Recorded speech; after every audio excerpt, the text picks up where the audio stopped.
Hello friends, welcome to the GS foundation. एक बार फिर से आप सभी छात्रों का स्वागत करता हूं जीएस फाउंडेशन की इस ऑनलाइन प्लेटफॉर्म पे। और आज के सेशन में हम लोग करने वाले हैं इंडियन पॉलिटी के most important 15 MCQ with full explanation. और मात्र 15 मिनट में इस सेशन को हम कंप्लीट करेंगे। दोस्तों, किस एग्ज़ाम के लिए सेशन बनाया गया है? फॉर ऑल कॉम्पिटिटिव एग्ज़ाम, सभी एग्ज़ाम के लिए बनाया गया है। और याद रखिएगा, मेरी वीडियो रोज़ाना रात को 8 बजे आती है, तो इसे आप रोज़ देखना मत भूलिएगा। तो आपसे मेरा यही रिक्वेस्ट है दोस्तों कि इस सेशन को आप एंड तक ज़रूर देखिएगा। यदि वीडियो अच्छी लगे तो एक लाइक कीजिएगा, इसे अपने दोस्तों के साथ शेयर कीजिएगा।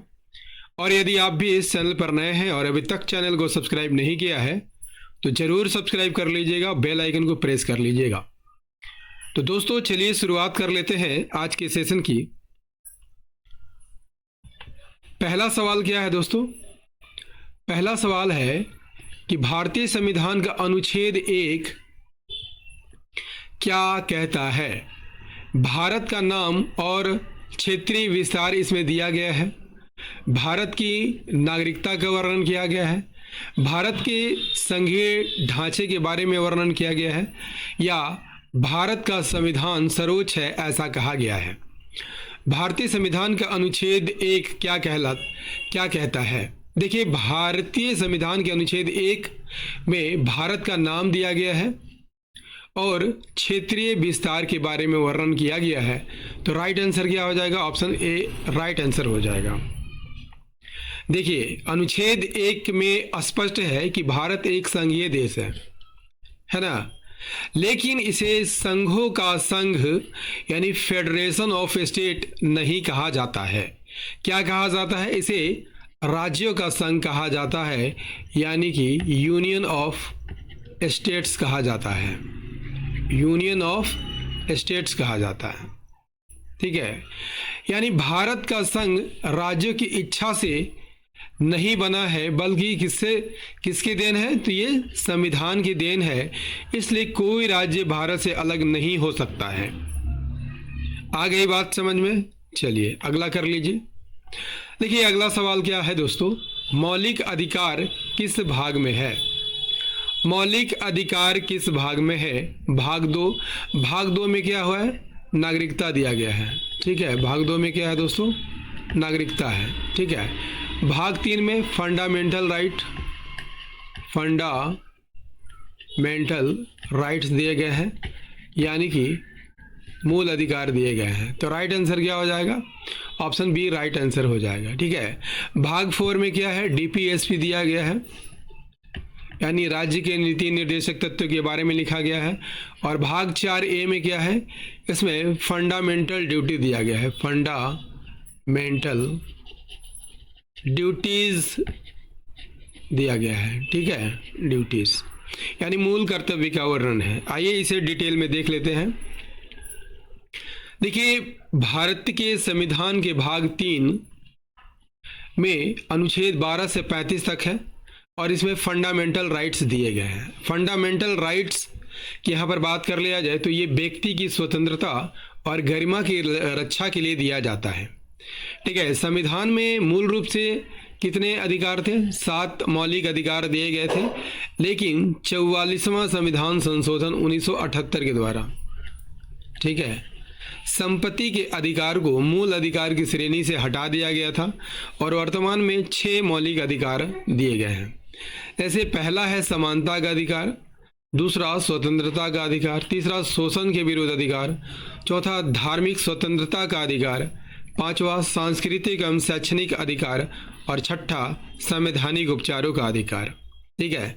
दोस्तों, यदि आपसे पूछ लिया जाए कि भीमराव अंबेडकर ने किसे संविधान की आत्मा कहा है, तो संवैधानिक उपचारों के अधिकार को भीमराव अंबेडकर ने संविधान की आत्मा कहा है।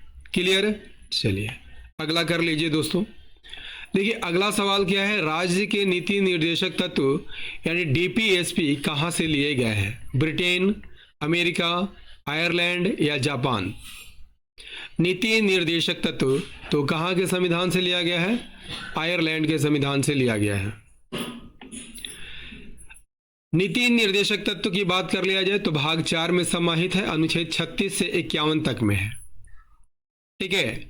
और नीति निर्देशक तत्व जो है राज्य की नीतियों के मार्गदर्शक माने जाते हैं। उद्देश्य क्या है? कल्याणकारी राज्य की स्थापना करना। और नीति निर्देशक तत्व को आयरलैंड के संविधान से लिया गया है। ठीक है।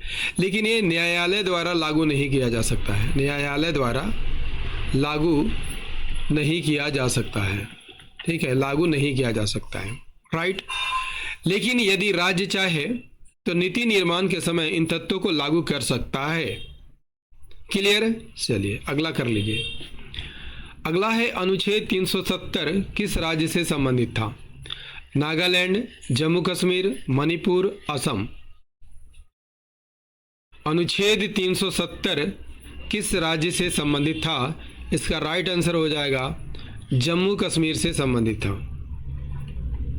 देखिए अनुच्छेद 370 की यहां पर बात कर लिया जाए तो ये जम्मू कश्मीर राज्य को विशेष राज्य का दर्जा देता था। इसके अंतर्गत राज्य को अपना संविधान बनाने की अनुमति थी और संसद केवल कुछ विषयों पर जैसे रक्षा, विदेश और संचार आदि पर ही कानून बना सकती थी। लेकिन अनुच्छेद 370 को 5 अगस्त 2019 को राष्ट्रपति के आदेश द्वारा समाप्त कर दिया गया। अब जम्मू कश्मीर को विभाजित करके 2 केंद्र शासित प्रदेश बना दिया गया, जम्मू कश्मीर और दूसरा लद्दाख। आई बात समझ में? क्लियर हो गया? चलिए अगला कर लीजिए। भारत के राष्ट्रपति का चुनाव किस प्रणाली से होता है? प्रत्यक्ष निर्वाचन, आनुपातिक प्रतिनिधित्व प्रणाली, साधारण बहुमत, बहुलता प्रणाली। देखिए भारत के राष्ट्रपति का चुनाव आनुपातिक प्रतिनिधित्व प्रणाली के आधार पर होता है। देखिए भारत के राष्ट्रपति के चुनाव के लिए आप सभी जानते होंगे कि निर्वाचक मंडल की व्यवस्था की गई है, यानी इलेक्टोरल कॉलेज की व्यवस्था की गई। इसमें संसद के दोनों सदनों के निर्वाचित सदस्य यानी लोकसभा एवं राज्यसभा के निर्वाचित सदस्य इसमें भाग लेते हैं। साथ ही राज्य विधानसभाओं के निर्वाचित सदस्य भी भाग लेते हैं। इसके अलावा दिल्ली और पांडिचेरी विधानसभा के निर्वाचित सदस्य भी भाग लेते हैं। चुनाव एकल हस्तांतरणीय मत प्रणाली के आधार पर होता है और आनुपातिक प्रतिनिधित्व प्रणाली का पालन किया जाता है। इसमें प्रत्येक राज्य की जनसंख्या के अनुपात में ही वोटिंग मिलता है। दोस्तों सेशन कैसा लग रहा है कमेंट करके जरूर बताइएगा। बढ़ते हैं आगे सवाल पर। अगला है संघवाद की अवधारणा भारत ने किस देश से लिया है? अमेरिका, कनाडा, ब्रिटेन या ऑस्ट्रेलिया। देखिए संघवाद की अवधारणा भारत ने कनाडा के संविधान से लिया गया है। देखिए भारत का संघीय ढांचा की यहां पर बात कर लिया जाए तो कहां से लिया गया है? कनाडा से लिया गया है। लेकिन कनाडा की तरह जो है भारत क्वासी फेडरल नहीं है, अर्थात जो है सामान्यतः संघीय है परंतु संकट में एकात्मक हो जाता है। ठीक है। और भारत में केंद्र को राज्यों से अधिक शक्तियां दी गई हैं। अगला क्या है दोस्तों? सेशन को लाइक करते चलिएगा। मौलिक कर्तव्य कब जोड़े गए थे? देखिए मौलिक कर्तव्य को 1976 में जोड़ा गया था। देखिए यदि आपसे पूछ लिया जाए कि मूल संविधान में कितने मौलिक कर्तव्य थे, तो एक भी मौलिक कर्तव्य नहीं थे, यानी कि 0 मौलिक कर्तव्य थे। ठीक है। 1976 में 42वां संविधान संशोधन के द्वारा इसे जोड़ा गया था और इसे भाग 4A और अनुच्छेद 51A में रखा गया है। उस समय कितने मूल कर्तव्य जोड़े गए थे? 10 मौलिक कर्तव्य जोड़े गए थे।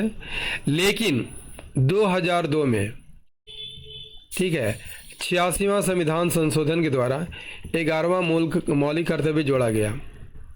11वां मौलिक कर्तव्य क्या है दोस्तों? प्रत्येक माता पिता का यह कर्तव्य है कि वो अपने बच्चों को प्राथमिक शिक्षा दिलवाएं। ठीक है। यदि आपसे पूछ लिया जाए कि मौलिक कर्तव्य किस देश के संविधान से लिया गया है, तो याद रखिएगा सोवियत संघ के संविधान से लिया गया है। सोवियत संघ के संविधान से लिया गया है। अगला कर लीजिए। नेक्स्ट है, भारत का सर्वोच्च न्यायालय किस प्रकार का न्यायालय है? अपीलीय, परामर्शदात्री, संवैधानिक, उपयुक्त सभी।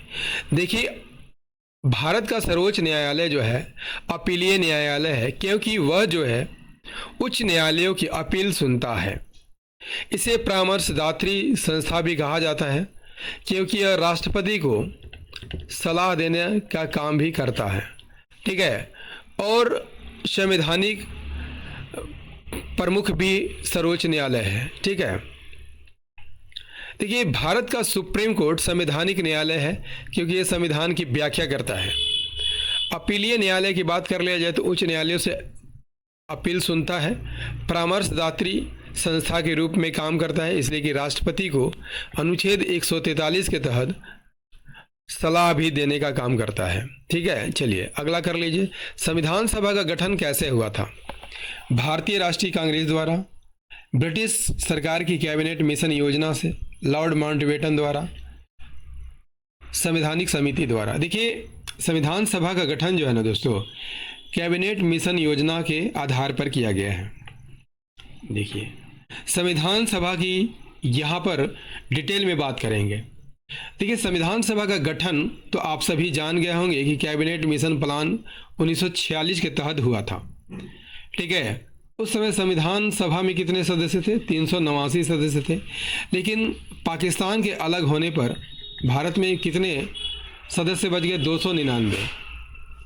यदि आपसे पूछ लिया जाए कि संविधान सभा की पहली बैठक कब हुई थी? 9 दिसंबर 1946 को हुई थी, और इसी में सच्चिदानंद सिन्हा को अस्थायी अध्यक्ष बनाया गया था। इसके 2 दिन बाद यानी 11 दिसंबर 1946 को डॉक्टर राजेंद्र प्रसाद को संविधान सभा का अस्थायी अध्यक्ष बनाया गया था। 13 दिसंबर 1946 को, इस डेट को भी आप याद करके रखिएगा, उद्देश्य प्रस्ताव पेश किया गया था जवाहरलाल नेहरू के द्वारा, और यही उद्देश्य प्रस्ताव जो है ये प्रस्तावना का अंग बना था, प्रस्तावना का भाग बना था। ठीक है। देखिए, संविधान निर्माण में 2 वर्ष 11 महीने 18 दिन लगे थे, और खर्च कितना हुआ था? 64 करोड़ रुपए। अगला कर लीजिए। न्यायपालिका का स्वतंत्रता का अर्थ क्या है? केवल विधायिका से स्वतंत्रता, केवल कार्यपालिका से स्वतंत्रता, दोनों से स्वतंत्रता, या किसी से नहीं? सही आंसर हो जाएगा ऑप्शन सी। देखिए, भारत में न्यायपालिका जो है पूरी तरह से स्वतंत्र है। ठीक है, ताकि वह निष्पक्ष रूप से न्याय कर सके। क्लियर है? चलिए अगला कर लीजिए। नेक्स्ट है, भारत के उपराष्ट्रपति का निर्वाचन कौन करता है? केवल संसद, राज्य विधानसभाएं, चुनाव आयोग, संसद और राज्य विधानसभा दोनों। देखिए, भारत के उपराष्ट्रपति के चुनाव में लोकसभा और राज्यसभा के सभी सदस्य भाग लेते हैं। सभी सदस्य भाग लेते हैं, यानी केवल संसद के सदस्य भाग लेते हैं। देखिए, उपराष्ट्रपति का चुनाव में संसद के दोनों सदनों यानी लोकसभा और राज्यसभा के सभी सदस्य भाग लेते हैं। ठीक है। और चुनाव कैसे होता है? आनुपातिक प्रतिनिधित्व प्रणाली और एकल हस्तांतरणीय मत पत्ती के द्वारा होती है। यदि आपसे पूछ लिया जाए कि राज्यसभा के सभापति कौन होते हैं, तो वे राष्ट्रपति होते हैं। अगला कर लीजिए। निर्वाचन आयोग संविधान के किस भाग में है? भाग 14, भाग 15, भाग 16 या भाग 17? देखिए, निर्वाचन आयोग की यहाँ पर बात कर लिया जाए तो इसका वर्णन भाग 15 में किया गया है। भाग 15 में किया गया है अनुच्छेद 324 से 329। ठीक है, निर्वाचन आयोग से संबंधित है। किसका निर्वाचन करता है? राष्ट्रपति, उपराष्ट्रपति, संसद और राज्य विधानसभाओं के चुनाव। ठीक है, अगला कर लीजिए। नेक्स्ट है लोकसभा की अधिकतम सदस्य संख्या कितनी होती है। देखिए लोकसभा की अधिकतम सदस्य संख्या कितनी होती है, तो 552। राइट आंसर हो जाएगा ऑप्शन सी। लोकसभा की अधिकतम सदस्य संख्या निर्वाचित कितनी होती है, 530, और 20 केंद्र शासित प्रदेश से निर्वाचित होकर आते हैं। ठीक है, एंग्लो इंडियन समुदाय के 2 व्यक्तियों को नामांकित किया जाता था, मनोनीत किया जाता था, लेकिन ये प्रथा अब समाप्त कर दिया गया है। ठीक है, 104वें अमेंडमेंट के द्वारा ये कब हुआ था, 2020 में हुआ था। आरटीआई सूचना का अधिकार किस अधिनियम द्वारा मिला।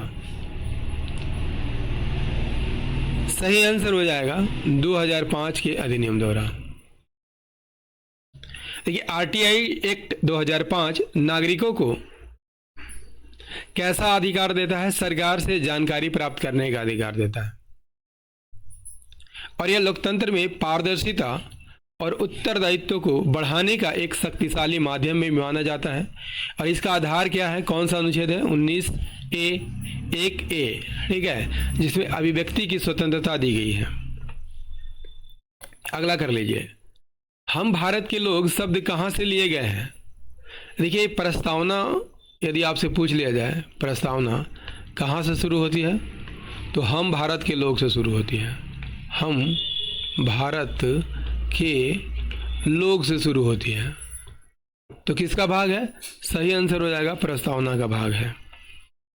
हम भारत के लोग संविधान की प्रस्तावना का आरंभिक वाक्य है, जो दर्शाता है कि संविधान की सर्वोच्चता किसमें निहित है, तो जनता में निहित है। ठीक है, और यह जनतंत्र और जनसत्ता का प्रतीक भी माना जाता है।